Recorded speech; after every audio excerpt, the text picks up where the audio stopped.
Hi నమస్కారం, welcome to మహర్షి భక్తి beaten channel. మీరు ఎంతో కష్టపడి పనిచేస్తున్నారు, కానీ ఇంట్లో డబ్బు నిలవడం లేదా? రూపాయి వస్తే 10 రూపాయలు ఖర్చు సిద్ధంగా ఉంటుందా? ఇంట్లో ఒకరి తర్వాత ఒకరికి ఆరోగ్యం పాడవడం కానీ, మనశ్శాంతి కరవడం కానీ, ఇలాంటి సమస్యలతో ఇబ్బంది పడుతున్నారా? భార్యాభర్తల మధ్య, ఇంట్లో వాళ్ళ మధ్య సఖ్యత లోపిస్తుందా? ప్రతిరోజు ఉదయాన్నే లేచి భక్తితో దీపం పెట్టి పూజ చేస్తున్నా ఎందుకు ఈ కష్టాలను బాధపడుతున్నారా?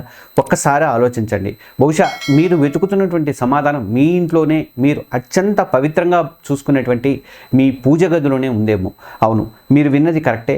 మన ప్రాచీన వస్తు శాస్త్రం ప్రకారం ఏంటంటే, పూజ గది ఇంట్లో సానుకూల శక్తికి పవర్ హౌస్ లాంటిది అనుకోవాలి. కానీ మనకు తెలియకుండానే చేసేటువంటి చిన్న చిన్న పొరపాటు వల్ల, అంటే పూజ గదిలో ఉంచకూడని కొన్ని వస్తువులను పెట్టడం వల్ల ఆ మంచి వైబ్రేషన్స్ పోయి నెగిటివ్ ఎనర్జీ పెరుగుతుంది అని చెప్పేసి, అది మన జీవితం మీద ప్రభావం చూపిస్తుందని చెప్పేసి వాస్తు నిపుణులు హెచ్చరిస్తున్నారు. అలా మనం ప్రశాంతతను దెబ్బతీస్తాయని నమ్మేటువంటి ఆ 7 వస్తువులేంటి?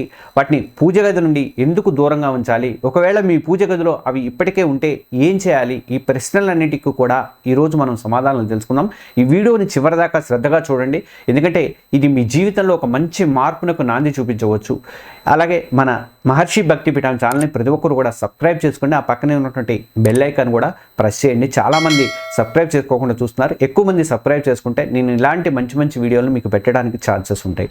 ఇక విరిగిన లేదా పగిలినటువంటి విగ్రహాలు కానీ, చిత్రపటాలు కానీ, ఫోటోలు కానీ, మొదటిది ఏంటంటే చాలా ముఖ్యమైనది, విరిగినటువంటి కానీ పగిలిపోయినటువంటి దేవుడి విగ్రహాలు కానీ, చిరిగిన లేదా పాడైన దేవుడి ఫోటోలు కానీ ఉండకూడదు. వాస్తు శాస్త్రంలో చెప్పేదాన్ని బట్టి విగ్రహం కేవలం ఒక బొమ్మ కాదండి, అది దైవిక శక్తిని నింపుకునేటువంటి ఒక సాధనం.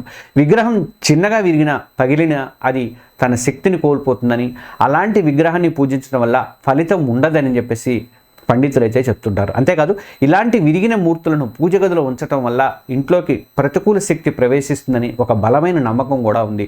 దీనివల్ల ఇంట్లో ప్రశాంతత లోపించి అనవసరమైనటువంటి టెన్షన్లు పెరుగుతాయని, కుటుంబ సభ్యుల మధ్య మనస్పర్ధలు రావడానికి ఇది కూడా ఒక కారణం కావచ్చని భావిస్తారు. ఆర్థికంగా కూడా ఇది మంచిది కాదని, దురదృష్టాన్ని మనమే ఆహ్వానించుకున్నట్లు అవుతుందని చెప్పేసి కొందరు చెప్తారు. మరి పరిష్కారం ఏంటి అంటే చాలా సులభం అండి. వెంటనే మీ పూజ గదిని ఒక్కసారి పరిశీలించండి. దేవుడి విగ్రహాలు ఎక్కడైనా కొంచెం విరిగినా కానీ, లేదా పగిలినా కానీ, లేదా ఫోటోలు ఫ్రేమ్ పగిలినా కానీ, లేదా ఫోటో చినిగిపోయినా లేదా మాసిపోయినా, అలాంటి వాటిని వెంటనే పూజ గది నుంచి తొలగించండి. అయితే వాటిని చెత్తలో పడేయకూడదు. వాటిని గౌరవంగా తీసుకెళ్ళి దగ్గరలో ఉన్న పారే నదిలో కానీ, చెరువులో కానీ కలపడం వల్ల మంచి పద్ధతి. కొన్ని దేవాలయాలు, హైదరాబాద్ లాంటి కొన్ని చోట్ల అయితే కొన్ని దేవాలయాల్లోనే వాటిని సేకరించి వాటిని నదిలో కలపడం ఏదో చేస్తున్నారు. కాబట్టి అలాంటి వాటిని ఉపయోగించుకోండి. ఆ తర్వాత వాటి స్థానంలో కొత్త విగ్రహాన్ని లేదా ఫోటోని పెట్టుకొని మీరు పూజ చేసుకోవచ్చు. గుర్తుపెట్టుకోండి, అసంపూర్ణమైనటువంటి దాన్ని ఆరాధించడం సరైనది కాదనేది ఒక నమ్మకం. ఇక ఇంకోటి ఏంటంటే, ఎండిపోయినటువంటి పువ్వులు కానీ, పాత పూల దండలు కానీ. రెండవది, మనం పెద్దగా పట్టించుకునే విషయం ఏంటంటే, ఎండిపోయిన పువ్వులు మరియు పాత పూల దండలు. ప్రతిరోజు కూడా దేవుడికి ఎంతో ఇష్టంగా తాజా పువ్వులను పెడతాము. తాజా పువ్వులు స్వచ్ఛతకు కానీ, పాజిటివ్ ఎనర్జీకి కానీ చిహ్నం. కానీ అవే పువ్వులు వాడిపోయి ఎండిపోయాక ప్రతికూల శక్తికి ప్రతీకగా మారుతాయని చెప్పేసి వాస్తు శాస్త్రంలో ఒక నమ్మకం అయితే ఉంది. పూజలో వాడిన పువ్వులు మరుసటి రోజుకి నిర్మాల్యం అవుతాయి. ఆ నిర్మాల్యాన్ని రోజుల తరబడి దేవుడి విగ్రహాల మీద వదిలేయడం అనేది మంచిది కాదని చెప్పేసి పండితులు చెప్తున్నారు. ఎండిపోయిన పువ్వులు నిరాశను, జడత్వాన్ని ఆకర్షిస్తాయని నమ్ముతున్నారు. ఇంట్లో ఇలాంటివి ఉండటం వల్ల మన ఆలోచనలో కూడా స్పష్టత తగ్గుతుందని, పనుల మీద ఏకాగ్రత కుదరదని చెప్పి ఒక్కోసారి అదృష్టం కూడా వెనక్కి వెళ్ళే అవకాశాలు ఉంటాయని చెప్పేసి మన విశ్వాసం. కాబట్టి ప్రతిరోజు కూడా పూజకు ముందు పాత పువ్వులను, దండలను భక్తితో తొలగించాలి. ఆ నిర్మాల్యాన్ని కూడా ఎక్కడ పడితే అక్కడ పడేయకూడదు. వాటిని ఒక కాగితంలో చుట్టి ఎవరూ తొక్కని చెట్టు మొదట్లో వేయడం, లేదంటే పారే నీటిలో కలపడం సరైన పద్ధతి అని చెప్తున్నారు. పూజ గదిని ఎప్పుడు కూడా శుభ్రంగా, తాజాగా ఉంచుకుంటేనే కదా పాజిటివ్ వైబ్స్ అనేవి మనకి వస్తుంటాయి. ఇక పూర్వీకుల ఫోటోలు, ఇది మూడవది చాలామంది తెలియక చేసేటువంటి పొరపాటు. పూజ గదిలో మన పూర్వీకుల ఫోటోలు పెట్టుకోవడం, మన తాతలు, తండ్రులు, చనిపోయిన వాళ్ళు ఎవరో పెట్టుకోవడం అనమాట. మనల్ని వెళ్ళిన మన పెద్దల మీద మనకున్న ప్రేమ, గౌరవం అయితే ఉంటాయి, కాదనట్ల. వాళ్ళని గుర్తు చేసుకోవడం మన సాంప్రదాయంలో భాగం కూడా. కానీ వాళ్ళ ఫోటోలను పెట్టాల్సిన చోటు పూజ గది కాదు అని చెప్పి వాస్తు శాస్త్రం స్పష్టంగా చెప్తోంది. ఎందుకంటే పూజ గది అనేది దేవతల కోసం కేటాయించినటువంటి స్థలం. మన పూర్వీకులు పితృదేవతల విభాగంలోకి వస్తారు. పితృదేవతలను ఒకచోట ఉంచి పూజించడం వల్ల ఇద్దరి శక్తుల మధ్య కూడా సమతుల్యం దెబ్బతింటుంది అని చెప్పేసి ఒక నమ్మకం ఉందండి. దీనివల్ల దేవతల అనుగ్రహం పూర్తిగా అందకపోవచ్చని, అదే టైంలో పితృదేవతల ఆశీస్సులు కూడా మనకు సరిగ్గా లభించవని చెప్పేసి పండితులు వివరిస్తూ ఉంటారు. కొన్ని నమ్మకాల ప్రకారం, కొన్ని విశ్వాసాల ప్రకారం ఏంటంటే ఇలా చేయడం వల్ల ఇంట్లో అశాంతి కానీ, పిల్లల విషయంలో సమస్యలు కానీ, కుటుంబ అభివృద్ధిలో అడ్డంకులు కానీ ఎదురయ్యే అవకాశం ఉంది అని అంటుంటారు. మన పెద్దల్ని గౌరవించడం ఎంత ముఖ్యమో వాళ్ళని సరైన పద్ధతిలో సరైన స్థానంలో స్మరించుకోవడం కూడా అంతే ముఖ్యమని గుర్తుపెట్టుకోండి.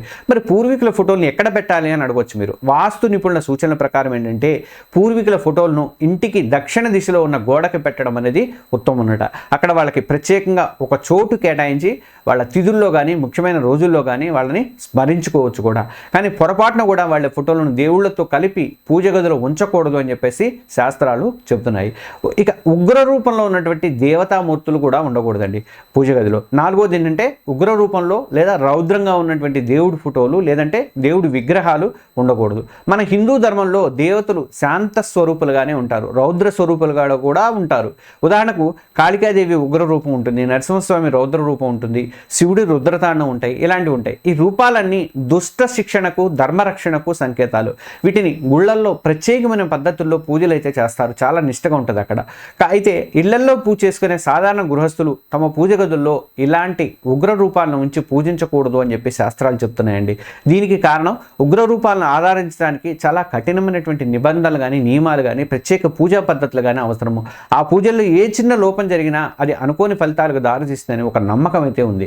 సాధారణంగా ఇంట్లోని వాళ్ళని ఏంటంటే అంతటి కఠిన నియమాలు పాటించడం అనేది చాలా కష్టం అండి. కాబట్టి ఆ ఉగ్రదేవతల శక్తిని తట్టుకోవడం కూడా అంత ఈజీ కాదని చెప్పి భావిస్తారు. దీనివల్ల ఇంట్లో ప్రశాంతతకు బదులు అశాంతి, కలహాలు, అనుకోని సంఘటనలు జరిగే అవకాశం ఉందని వాస్తు నిపుణులు అయితే హెచ్చరిస్తున్నారు. కాబట్టి మన ఇంటి పూజ గదిలో ఎప్పుడూ నవ్వుముఖంతో ఆశీర్వదించే భంగిమలో ఉన్నటువంటి సౌమ్యమైన శాంత స్వరూపులైనటువంటి దేవుళ్ళ ఫోటోలను, విగ్రహాలను పెట్టుకోవడం అనేది మంచిది. లక్ష్మీదేవి కానీ, వెంకటేశ్వర స్వామి కానీ, లేకపోతే సరస్వతీదేవి కానీ, రాముడు కానీ, కృష్ణుడు కానీ ఇట్లా శాంతమూర్తులను పూజించడం మనలాంటి గృహస్థులకు ఎంతో శ్రేయస్కరం అండి. ఇక ఇంకోటి ఏంటంటే తోలు వస్తువులు. ఐదవది తోలుతో చేసినటువంటి వస్తువులు. వినడానికి కొంచెం ఆశ్చర్యంగా అనిపించినా ఇది చాలా ముఖ్యమైనటువంటి నియమంగా చెప్తారు. మన పర్సులు కానీ, బెల్టులు కానీ చాలా వరకు తోలుతోనే ఉంటాయి, మీకు తెలుసది. మనం బయట నుంచి రాగానే, ఇంటికి రాగానే అలవాటుగా పర్సునో, హ్యాండ్ బ్యాగ్నో పూజ గది దగ్గరలోనూ లేదా అక్కడ ఉన్నటువంటి అలమారాల్లోనూ పెట్టేస్తుంటాం. ఇది అస్సలు మంచి పద్ధతి కాదని చెప్పేసి వాస్తు శాస్త్రంలో చెప్తుంటారు. పూజ గది అత్యంత పవిత్రమైనటువంటి స్థలం. తోలు అనేది జంతు హింస ద్వారా వస్తుంది కాబట్టి దాన్ని అపవిత్రమైనదిగా, తామసిక శక్తిని, నెగిటివ్ ఎనర్జీని కలిగించేదిగా ఉన్నదిగా పరిగణిస్తారు అనమాట.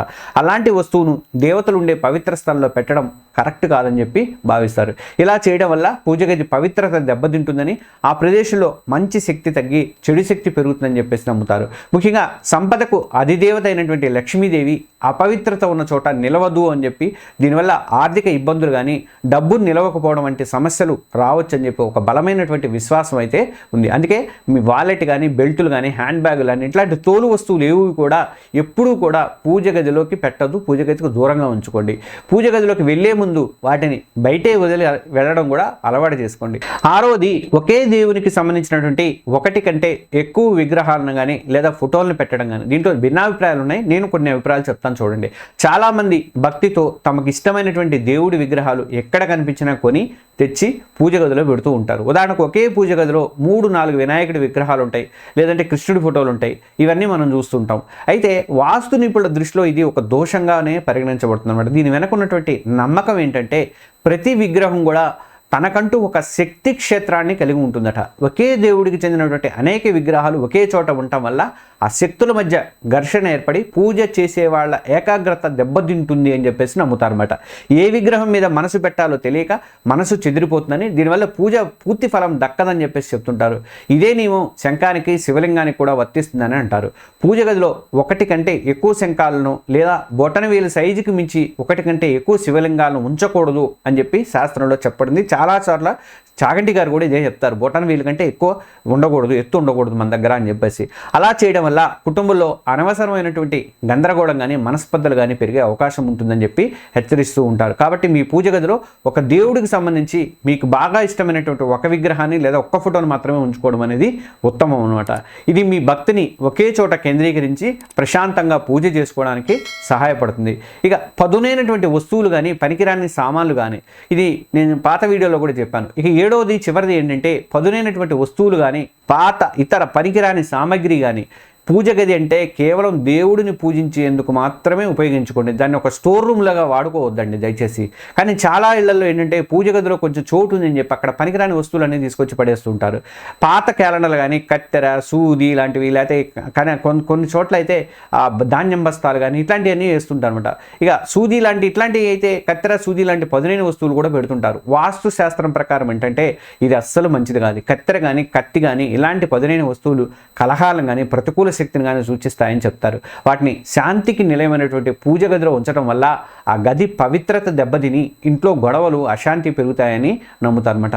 అలాగే కాలిన అగ్గిపుల్లలు, వాడేసినటువంటి దూది, ఖాళీ అగరబత్తి ప్యాకెట్లు, పాత బట్టలు ఇలాంటి అనవసరమైనటువంటి చెత్తా చెదారం అనేది పూజ గదిలో ఉంటే అది దరిద్రాన్ని ఆహ్వానించడమే అని చెప్పేసి పండితులు చెప్తున్నారు. అపరిశుభ్రత ఉన్న చోట దైవిక శక్తి నిలవదు. అలాంటి ప్రదేశాల్లో నెగిటివ్ ఎనర్జీకి నిలయంగా మారతాయని చెప్పేసి ఒక బలమైనటువంటి నమ్మకం అయితే ఉంది. కాబట్టి మీ పూజ గదిని ఎప్పుడూ కూడా శుభ్రంగా కేవలం పూజకు అవసరమైనటువంటి వస్తువులు మాత్రమే ఉండేలాగా చూసుకోండి. అనవసరమైనటువంటి ప్రతి వస్తువుని వెంటనే ఏమైనా ఉంటే వాటిని తీసేయండి. ప్రశాంతమైనటువంటి శుభ్రమైనటువంటి వాతావరణంలో చేసే పూజకే కదా అసలైనటువంటి ఫలితం అనేది దక్కుతుంది. చూశారు కదా, మనం ఎంతో పవిత్రంగా భావించేటువంటి పూజ గది విషయంలో తెలియకుండానే ఎన్ని పొరపాట్లు చేసే అవకాశం ఉందో. ఈ వీడియో చూశాక దయచేసి ఒక్కసారి మీ పూజ గదిని ప్రశాంతంగా గమనించండి. ఇక్కడ చెప్పిన వస్తువుల్లో ఏవైనా సరే మీ పూజ గదిలో ఉంటే వాస్తు శాస్త్రము ఇంకా పండితులు చెప్పే నమ్మకాల ప్రకారం వాటిని వెంటనే తొలగించి సరైన పద్ధతిలో వాటిని పక్కన పెట్టండి. ఈ చిన్న చిన్న మార్పులు చేయడం ద్వారా మీ ఇంట్లోని నెగిటివ్ ఎనర్జీని తొలగించి పాజిటివ్ ఎనర్జీని, దైవం యొక్క అనుగ్రహాన్ని ఆహ్వానించగలరని చెప్పేసి చాలామంది విశ్వసిస్తారు.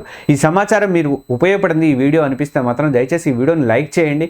అలాగే మీ స్నేహితులు కానీ మీ బంధువులు కూడా ఈ విషయాలు తెలియజేయాలి అనుకుంటే మాత్రం వాళ్ళతో షేర్ చేసుకోండి. భవిష్యత్తులో ఇలాంటి మరెన్నో ఆధ్యాత్మిక వాస్తుకు సంబంధించినటువంటి విషయాలు తెలుసుకోవడానికి మన మహర్షి భక్తిపీఠం ఛానల్ని సబ్స్క్రైబ్ చేసుకోండి. చాలామంది సబ్స్క్రైబ్ చేసుకోకుండా చూస్తున్నారు. దయచేసి ఒక సబ్స్క్రైబ్ బటన్ కొట్టండి, నాకు ప్రోత్సాహంగా ఉంటుంది. అలాగే పక్కనే ఉన్నటువంటి బెల్ సింబల్ని కూడా నొక్కితే మేము కొత్త వీడియో పెట్టగానే మీకు నోటిఫికేషన్ అనేది వస్తుంది. చివరిగా ఒక్క మాట, పూజ గది అంటే ఆడంబరాలకు కాదు, ఖరీదైనటువంటి అలంకరణలు కాదు, అది మన మనస్సుని దేవుడి మీద లగ్నం చేసేటువంటి ఒక పవిత్రమైనటువంటి చోటు.